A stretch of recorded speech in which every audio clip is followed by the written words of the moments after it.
Selamat sore, salam jumpa bagi kita semua saudara-saudara yang dikasihi Tuhan. Pada saat ini kita kembali bersekutu di dalam nama Tuhan melalui media virtual YouTube GTM Jemaat Moria hari ini. Dalam ibadah bersama dan yang menjadi keluarga penghimpun adalah keluarga Rion Marten, daerah pelayanan 4.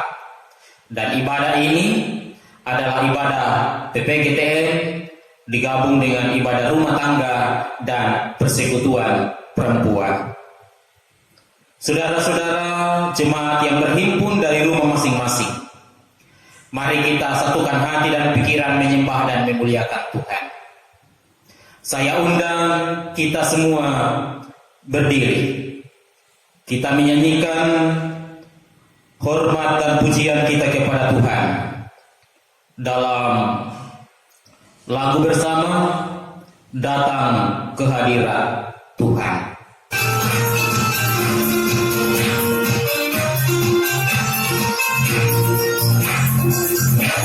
Hadirat Tuhan dengan hati yang penuh sukacita. Datang ke hadirat Tuhan dengan senyuman muka yang gembira. Tinggalkan beban dan kesedihan yang ada di dalam hatimu. Kenakan coba pujian, sambut harinya saja. Datang ke hadirat Tuhan dengan hati yang penuh sukacita. Datang ke hadirat Tuhan dengan senyuman muka yang gembira. Tinggalkan beban dan kesedihan yang ada di dalam hatimu. Kenakan jubah pujian, sambut harinya saja. Gunung pun bersorak-sorai dan pujian. Pohon-pohon pun bertepuk tangan memujinya. Sekalian kita di sini berkumpul dan memuji Dia. Yesus Tuhan Raja, Dialah yang bersama di atas pujian. Pertolongan kita dalam ibadah saat ini jadi dalam kehendak dan kasih Allah. Turunlah kiranya anugerah salam damai sejahtera dari Allah di dalam Yesus dan persekutuan dengan Roh Kudus buat jemaat yang berhimpun dari rumah masing-masing. Amin. Silakan duduk kembali. Kekasih-kekasih Kristus, tentu sukacita boleh berkumpul bersama dalam persekutuan dengan Tuhan. Meskipun ibadah ini masih tetap kita laksanakan dari rumah masing-masing. Karena itu mari kita kembali nyatakan sembah dan hormat kita kepada Tuhan dengan bersama-sama menyanyikan bahwa Tuhan adalah gunung batuku.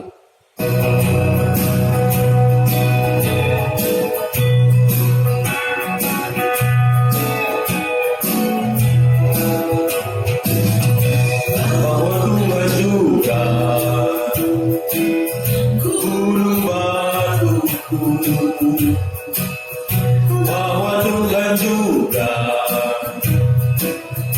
kota bertemu. Bahwa Tuhan juga penolongku, yaitu Allahku dan gunung batuku. Aku percaya akan Dia, perlindunganku. Aku percaya akan Dia, tanduk selamatku. Aku percaya akan Dia, sang perisaiku, tempat perlindungannya.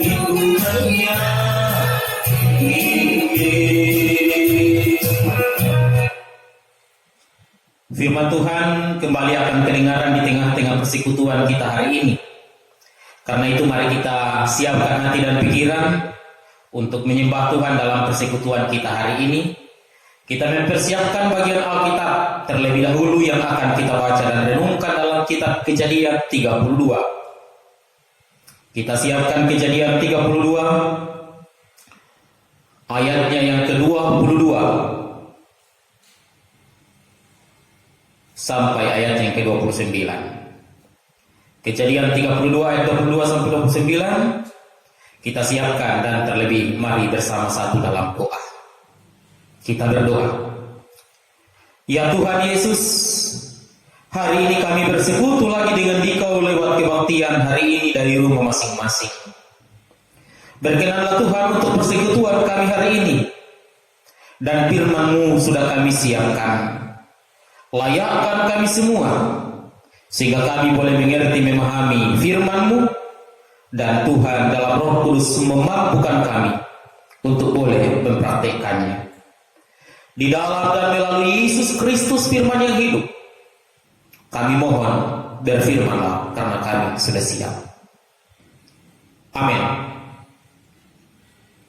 Kejadian 32 ayat 22 sampai ayat 29 saya bacakan untuk kita semua.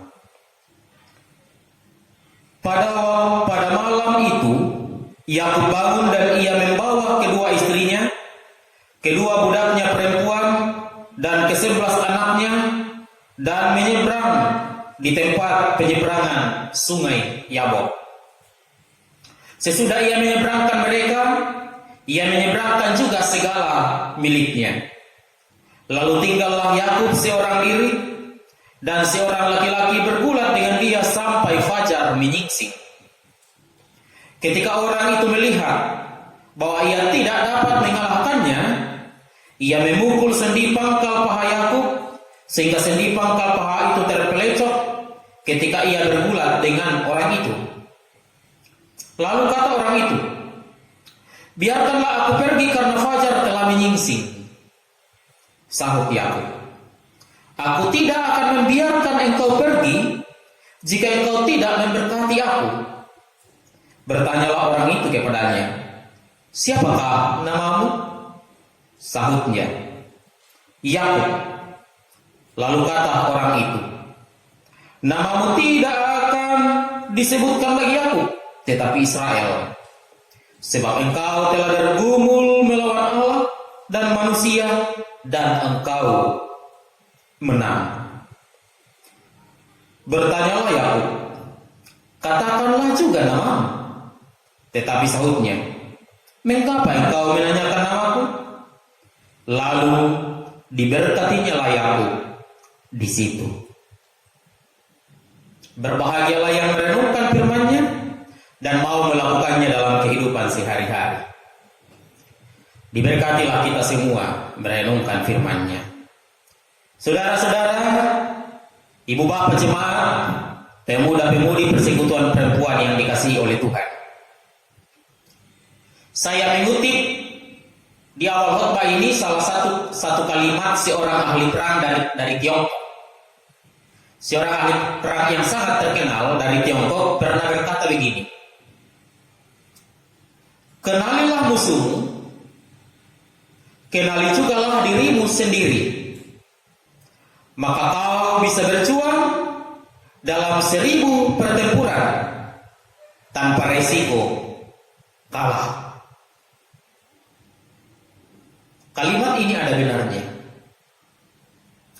Dalam medan perang, bagaimana mengenal musuh dan bagaimana mengenal diri sendiri.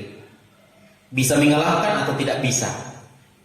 Bisa menyerang atau tidak. Mengenali kekuatan lawan. Dan juga mengetahui kemampuan dan keterbatasan diri sendiri. Kalimat ahli perang yang sangat terkenal dari Tiongkok ini, saya kira relevan dalam bacaan kita untuk apa yang dilakukan oleh Yakub ketika ia bergumul, ia berjuang dengan Allah melalui seorang malaikat di tepi sungai Yabok. dalam bacaan kita. Yakub bergumul dengan Allah di tepi sungai Yakub. Dan kalau kita mau konsentrasi di ayat 26, saya bacakan sekali lagi ayat 26, berbunyi begini. Lalu kata orang itu, atau malaikat Allah, biarkanlah aku pergi karena fajar telah menyingsing. Sahut Yakub. Kita perhatikan perkataan Yakub di sini, sahut Yakub. Aku tidak akan membiarkan engkau pergi jika engkau tidak memberkati aku. Itu jawaban Yakub. Ketika malaikat atau orang itu, bacaan kita mengatakan orang itu, malaikat utusan Allah, mengatakan biarkan aku pergi karena fajar sudah menyingsing, matahari sudah mulai terbit, sudah pagi. Tetapi Yakub katakan, aku tidak akan membiarkan engkau pergi sebelum engkau memberkati aku. Ayat 26 sebenarnya mau memberi sebuah penjelasan bagi kita bahwa Yakub sudah tahu. Yakub sudah mengenal siapa yang menjadi lawannya saat itu ketika ia bergumul di tepi sungai Yabok. Ketika ia bergumul dengan orang itu, ternyata dalam perjalanannya fajar menyingsing, Yakub sadar bahwa itu adalah Allah. Dia mampu mengenali musuhnya.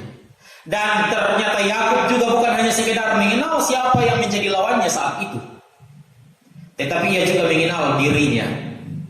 Bahwa sesungguhnya Yakub mengenal dirinya sendiri, ia tidak akan mampu berjuang menghadapi Allah sebagai teman bergulatnya saat itu. Jadi Yakub sadar dirinya, keterbatasannya, tidak akan mampu mengalahkan yang diajak bergulat saat itu. Dan dia juga mengenal siapa yang menjadi lawan gulatnya saat itu, yaitu Allah. Sehingga muncullah permintaan Yakub, aku tidak akan membiarkan engkau pergi sebelum engkau memberkati aku. Artinya Yakub betul-betul mengenal siapa yang menjadi teman lawan gulatnya bergumul di tepi sungai Yabok. Sehingga Yakub berani meminta berkat saat itu.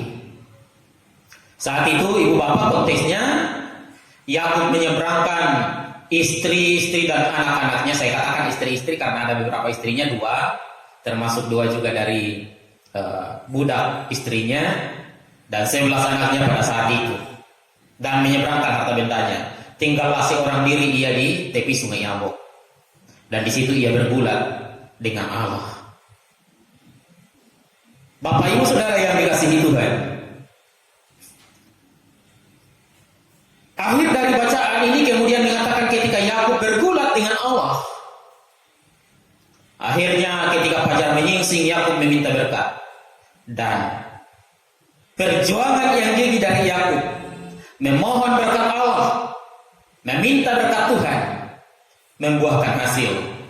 Berkat itu dikatakan dalam bacaan kita bahwa hari ini namamu bukan lagi Yakub, tetapi berubah menjadi Israel.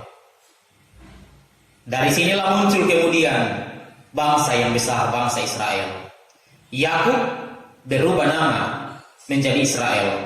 Tentu perubahan nama ini bukan kehendak Yakub, tetapi Allah sendiri lewat perjuangan yang dilakukan Yakub.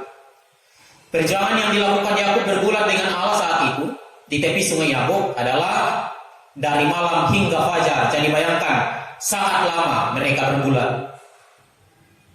Sepanjang malam Yakub berjuang, dan perjuangan Yakub tidak sia-sia, membuahkan hasil. Dari Yakub yang berarti penipu, akhirnya diberkati Tuhan sebagai nama, sebagai seorang Israel. Cikal bakal bangsa yang besar, bangsa Israel. Israel artinya pejuang Allah. Perjuangan yang kemudian membuahkan hasil yang terbaik. Itu sebabnya saudara-saudara, khotbah ini kita akan beri tema pantang menyerah. Ini kisah Yakub di tepi sungai Yabok. perjuangan yang menghasilkan berkat yang indah. Lalu apa yang bisa kita petik? Ada 3 hal saudara-saudara yang menjadi perenungan yang indah bagi kita lewat peristiwa Yakub bergumul dengan Allah di tepi sungai Yabok. Ketiga hal itu adalah, yang pertama, Yakub adalah seorang pekerja yang ulung, pekerja yang gigih. Yakub adalah pekerja yang tangguh, yang tidak mudah menyerah. Bacaan kita di sana dikatakan paha Yakub sudah terpelecok dipukul. Artinya Yakub sudah tidak mampu lagi berjalan, bahkan berdiri malah, karena pangkal paha sebelah kirinya sudah boleh dikatakan sudah tidak mampu lagi untuk berdiri. Tetapi di tengah-tengah keterbatasan kekuatan ia terus bermohon. Ada penafsir yang mengatakan ia menangis dan bermohon di hadapan Tuhan saat itu. Menangis dan sungguh-sungguh bermohon. Kita tahu kalau orang menangis, kalau ada orang menangis berarti sungguh-sungguh menyesali dosanya. Kalau ada orang menangis berarti dia sungguh-sungguh ada dalam sebuah beban. Menangis adalah tanda kesungguhan. Sehingga perjuangan itu membuahkan hasil. Sebelumnya kita tahu juga Yakub, bukan hanya saat itu ia berjuang. Jauh sebelumnya ia berjuang untuk mendapatkan hak kesulungan dari Esau kakaknya. Ia berjuang bagaimana caranya untuk mendapatkan berkat dari ayahnya, walaupun harus menipu kelak di kemudian hari. Ia juga berjuang bagaimana 14 tahun untuk mendapatkan kekasih hatinya. Ia berjuang dan pada akhirnya Tuhan memberkatinya dengan banyak ternak. Ini membuktikan bahwa Yakub adalah seorang teladan dari sisi bekerja. Tangguh, rajin, penuh semangat, tidak pantang menyerah. Bagaimana dengan kita pemuda-pemudi dalam dunia kita, ibu-ibu PPR dan semua yang hadir, bapak ibu, saudara-saudara? Ingat, salah satu kunci keberhasilan adalah semangat dan pekerjaan yang kokoh, pekerjaan yang rajin. Rajin pangkal kaya. Kan seperti itu. Rajin adalah kunci utama kesuksesan, dan kemalasan adalah biang kerok dari segala tindakan-tindakan kejahatan. Yakub, peristiwanya memberi sebuah motivasi. Yakub tidak pasif, tetapi dia terus aktif, berjuang dan berjuang. Hidup ini adalah butuh perjuangan. Karena itu mari berjuang dengan benar dan baik di hadapan Tuhan. Buah dari perjuangan Yakub, ini yang kita sebut perenungan yang kedua. Tidak sia-sia perjuangan Yakub, berbuah manis lewat berkat. Yakub yang dulunya suka menipu, ia mendapat kesulungan dengan menipu kakaknya. Dia mendapat berkat dengan menipu ayahnya. Dia mendapat banyak ternak karena pernah menipu Laban. Tetapi setelah perjumpaannya dengan Allah, namanya berubah menjadi Israel pejuang Allah, dan ia sungguh-sungguh mempercayakan hidupnya kepada Tuhan. Perjuangan Yakub berbuah manis. Ini proses tidak pernah mengkhianati hasil. Perjuangan tidak pernah mengkhianati hasil. Karena itu juga mau mengatakan bagi kita, mari terus berjuang. Tetapi ingat satu hal, jangan pernah berjuang dengan hal-hal yang salah, keliru. Yakub berenungan hari Senin, hari Rabu yang lalu kita sudah renungkan. Yakub menipu, akhirnya ia harus dihantui terus menerus oleh ketakutan terhadap Esau untuk berjumpa. Dalam konteks bacaan kita ini juga terjadi. Sebenarnya Yakub terus berjuang dan Allah datang hendak mau mengatakan kekayaan bukanlah semuanya, tetapi bagaimana terus bergumul berjuang di dalam Allah. Mari berakhir berkat Tuhan dengan terus berbuat yang baik dan benar. Yang ketiga, Bapak Ibu, konteksnya saat itu Yakub menyeberangkan istri dan anak-anaknya menyeberangi sungai Yabok untuk kembali ke tanah Kanaan, berjumpa dengan Esau dan keluarganya di sana. Tetapi tentunya Yakub ada dalam perasaan takut cemas berjumpa dengan Esau. Lalu ketika ia berjalan dan menyeberangi sungai Yabok, di tengah-tengah ketakutan itu, kecemasan berjumpa dengan kakaknya Esau, di tepi sungai Yabok, Allah hadir bergumul dengan Yakub. Artinya apa? Kalau kita baca pasal 1 sampai ayat 21, Kejadian pasal 32 ini, di situ dikatakan Yakub takut. Dan strategi yang dia lakukan, dia menyuruh semua pasukannya di depan harta bendanya dan akan mengatakan kalau Esau datang, berikanlah persembahan ini kepada Yakub tuanku, kakaknya sendiri. Artinya ia akan menyogok Esau dengan harta benda. Dia mengandalkan kekayaannya saat itu. Tetapi pada akhirnya malam hari ia bergulat dengan Allah, hendak mengatakan, jangan andalkan kekayaanmu.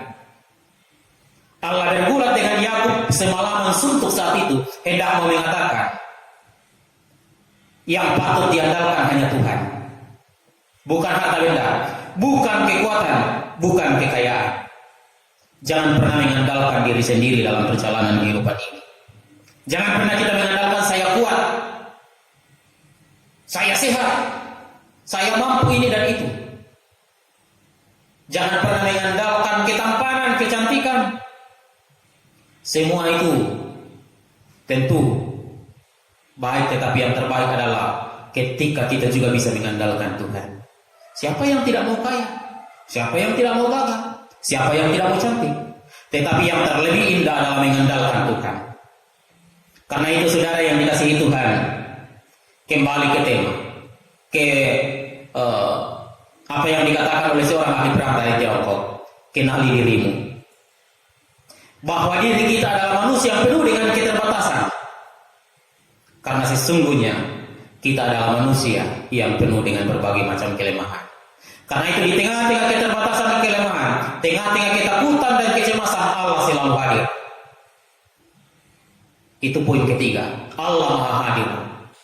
Di tengah-tengah ketakutan dan kecemasan, Allah hadir memberkati aku, walaupun dengan cara berbulan.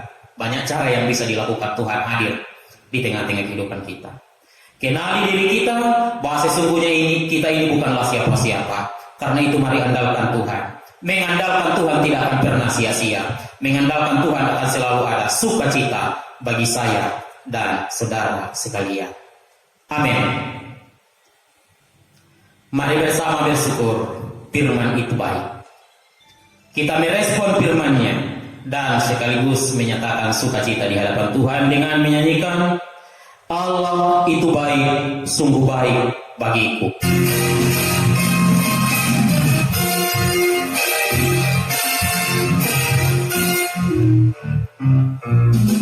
Allah itu baik, sungguh baik bagiku. Ditunjukkannya kasih setianya, Dia menyediakan yang ku perlukan, menyatakan kebaikan, menyatakan kebaikan, menyatakan kebaikannya bagiku. Allah itu baik, sungguh baik bagiku. Allah itu baik, sungguh baik bagiku.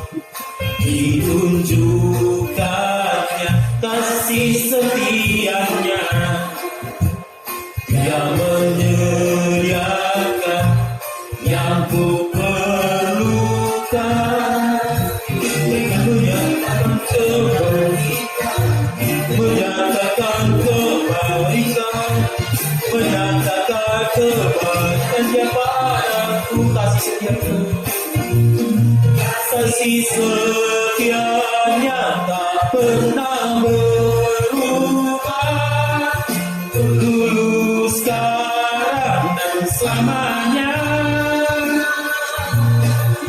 Adakah kuasa dalam namanya, Yesusku luar biasa.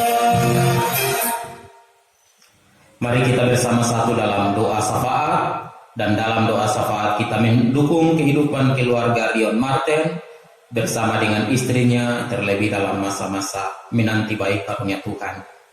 Mari berdoa. Terima kasih ya Tuhan Yesus untuk kasih penyertaan-Mu. Terima kasih untuk ibadah ini, dan diberkatilah jemaat-Mu yang beribadah hari ini. Diberkatilah juga keluarga Rion Martin yang menjadi penghimpun bagi kami semua. Kami mau berdoa Bapa, berkati mereka dalam rumah tangga mereka, sehingga rumah tangga mereka penuh dengan bahagia, penuh dengan damai sejahtera, hidup mereka selalu berkemenangan dan berkecukupan di dalam nama Tuhan. Mereka berlimpah kasih karunia yang asalnya dari Allah. Kami berdoa, berkati Rion sebagai kepala keluarga. Berkati dia ketika bekerja, Tuhan tetap mengaruniakan kuat dan sehat, menjauhkannya dari berbagai macam sakit penyakit virus corona. Dan berkati istri kekasihnya, Tuhan berkati tetap kuat dan sehat, hingga nantinya boleh melahirkan dengan penuh selamat, dan Tuhan akan mengaruniakan berkat terindah bagi mereka. Hidup mereka dijamin dalam sehat, dalam kuat dan sukacita dari Allah. Berkatilah akan rencana-rencana hidup mereka ke depan, sehingga mereka akan tetap bersukacita. Ya Bapa, berkati kehidupan mereka di Maros sana, di Moncongloe sana, mereka akan tetap juga merasakan damai sejahtera-Mu. Kebutuhan mereka dicukupkan Tuhan, persembahan syukur mereka akan indah dan berkenan berbau harum di hadapan-Mu. Berkati orang tua keluarga mereka yang ada di Makassar, orang tua keluarga mereka yang ada di Palopo, di Toraja, di Hendrekam sana. Tuhan memberkati mereka semua, sehingga damai sejahtera orang tua keluarga tetap menjadi milik daripada Tuhan. Berkati jemaat-Mu, berkati bangsa dan negara kami, berkati dunia kami, dan biarlah virus corona berlalu di dalam nama Tuhan sesuai dengan kehendak Allah sendiri. Ini syukur syafaat kami Bapa, kami persembahkan di dalam Yesus yang sudah mengajar doa Bapa kami bersama demikian. Bapa kami di surga, dikuduskan nama-Mu, datanglah kerajaan-Mu, jadilah kehendak-Mu di bumi seperti di surga. Berikan kami hari ini makanan kami yang secukupnya, dan ampuni kami akan kesalahan kami, seperti kami juga mengampuni orang yang bersalah kepada kami. Jangan membawa kami ke dalam pencobaan, tetapi lepaskan kami dari yang jahat. Karena Engkau yang mempunyai kerajaan dan kuasa dan kemuliaan sampai selama-lamanya. Amin. Saudara, untuk menerima berkat Tuhan, saya undang kita semua berdiri dan kita menyanyikan bersama. Bapa surgawi, ajarku mengenal kasih-Mu padaku.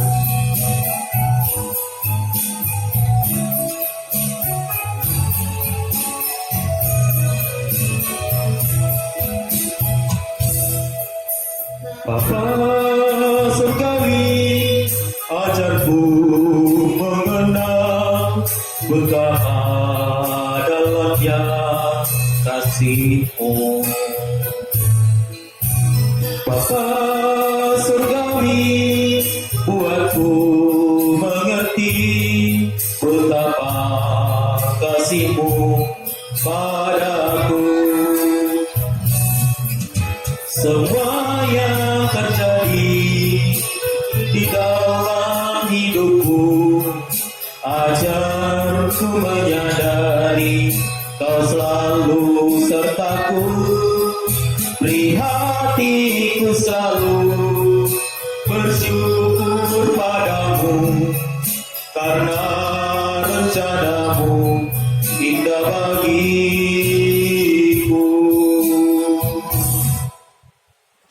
Arahkan hati dan pikiranmu dan terimalah berkat Tuhan. Damai sejahtera Allah dalam Yesus dan Roh Kudus memberkati kehidupan Rion dan istri tercinta, memberkati mereka untuk merasakan nikmat Allah dalam kehidupan, menanti baik karunia Tuhan. Diberkatilah mereka siang dan malam, keluar masuknya di rumah mereka, dan jemaat persekutuan pemuda PPR dan jemaat sekalian hari ini dan selama-lamanya. Amin. Demikian ibadah kita. Terima kasih keluarga Rion menjadi keluarga penghimpun. Terima kasih pemuda, PPR, kebaktian rumah tangga boleh berjalan dengan baik. Selamat malam.